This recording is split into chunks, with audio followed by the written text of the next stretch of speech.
नारद शापेन, नारद के श्राप से कुबेर के पुत्र नल, कुंवर और मणिग्रीव, जिन्होंने मदिरा पीकर नारद का अपमान किया था, नारद जी ने श्राप दे दिया यमराजुन के वक्ष, प्रार्थना की तो आशीर्वाद भी दे दिया, कन्हैया ही तुम्हारा कल्याण करेंगे।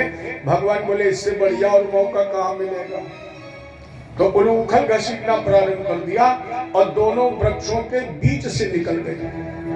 स्वयं तो निकल गए, उलूखल बेड़ा बेड़ा फंसा दिया, और जब उलूखल बेड़ा फंस गया, हल्का सा झटका लगा दिया, दोनों यमराजुन के वृक्ष जल से उखड़ गए,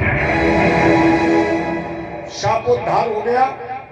भगवान की परिक्रमा की, कन्हैया बोले मांगो, तो मेरी दृष्टिकोण में श्रीमद् भागवत में सबसे सुंदर वरदान अगर भगवान से किसी ने मांगा है तो नल, कुंवर, मणिग्रीव ने मांगा है।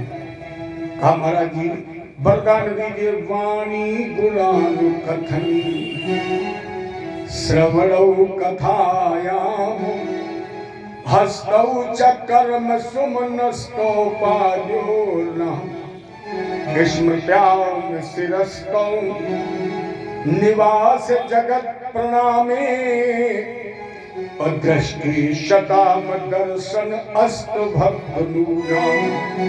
वरदान दीजिए वाणी गुणानु कथनी, आज से हम वाणी के द्वारा केवल गाएं आपका नाम।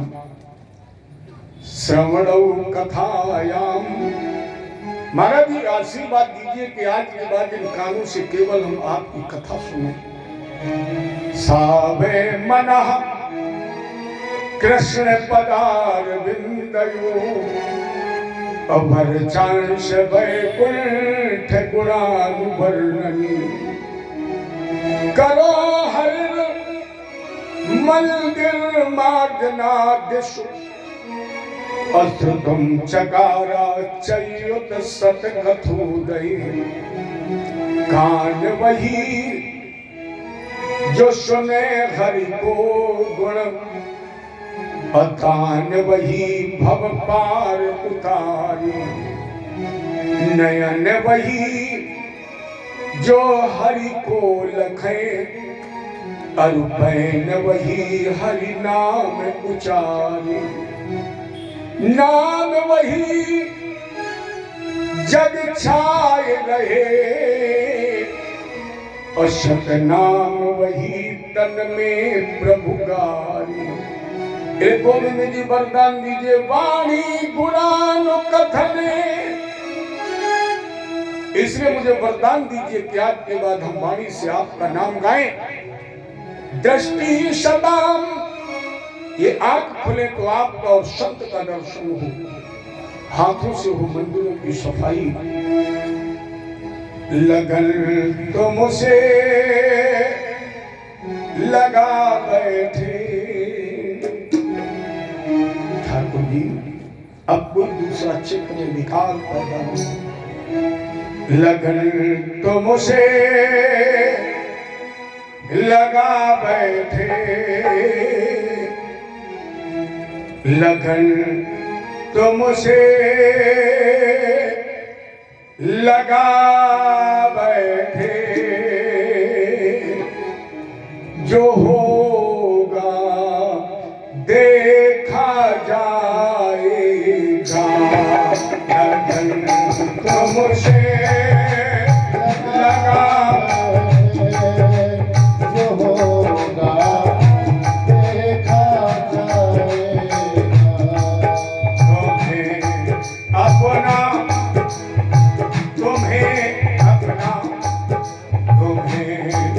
अपना बना बैठे,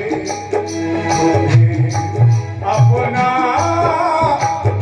बना बैठे, जो देखा जाएगा।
कभी दुनिया से डरते थे, छुप छुप याद करते थे। कभी दुनिया से डरते थे, छुप छुप याद करते। अब पर्दा ले लो, पर्दा कि अब पर्दा उठा बैठे, जो होगा देखा जाए।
ये दुनिया हमें बदनाम कर देगी, लेकिन अब पर्दा उठा बैठे, वो जो होगा देखा जाएगा।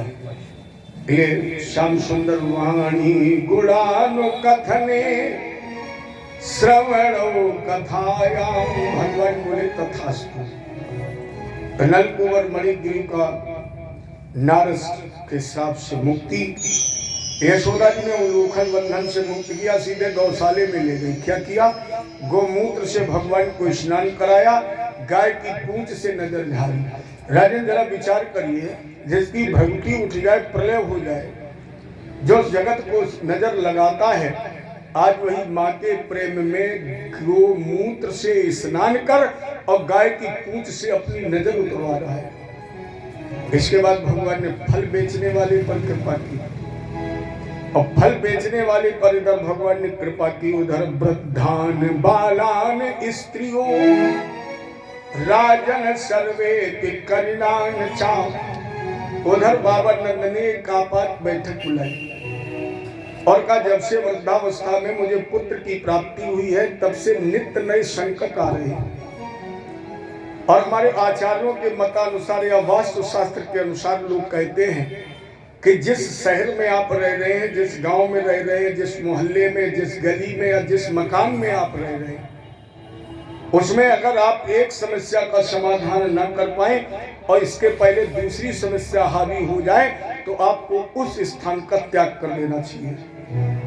तो बाबा नंद ने भी सोचा कि जब 6 दिन के थे, भगवान पूतना 3 महीने में संकटासुर आ गया, तो अब यहाँ रहना उचित नहीं है, क्योंकि 5 वर्ष की उम्र में भगवान ने अमलार्जुन वृक्षों का उद्धार किया, तो रोज नए संकट आ रहे थे। इस स्थान का त्याग करके भगवान के साथ ये वृंदावन निवास करने चले गए। यहीं से इनका एक नाम वृंदावन बिहारी पड़ गया। बोलो वृंदावन बिहारी लाल की। और शायद इसीलिए गर्गाचार्य जी ने कहा था, यशोदे तेरे अब वो है ये लाला जिसके नाम तो वेद भी नहीं जानता है। जैसे वेदों ने 96,000 ऋचाओं में गाया, और जब पार नहीं पाया तो केवल नेत नेत नेत कहकर बुलाया, ये वही है। नाम ध्यान कुर्व, इसके बहुत से नाम होंगे। गुण कर्मान रूपाणी, गुण कर्म रूप के अनुसार इसके नाम पड़ेंगे। तो एक कर्म किया इसने, गोकुल को त्याग कर वृंदावन, तो नाम पड़ गया इनका।